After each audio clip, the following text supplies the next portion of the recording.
For the community, it's important that we have clean water, good working and living environments, and for the employees, it gives them a chance to do something that's tangible. They can see the benefit from it, and it's something that's really real. They can get emotionally involved in it and put some blood and sweat into it in a way that they can feel proud of making the accomplishments that they make. Well, we're very proud of this. In fact, this is our maiden project. We were quite, in fact, I was very happy that I found out that actually more than twice the number of people here actually volunteered.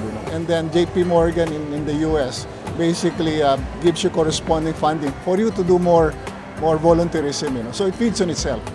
And it's a very, very good program, and frankly, we're quite proud of that. The areas of focus of JP Morgan Chase & Company is really towards areas of education, arts and culture, and more importantly, community development.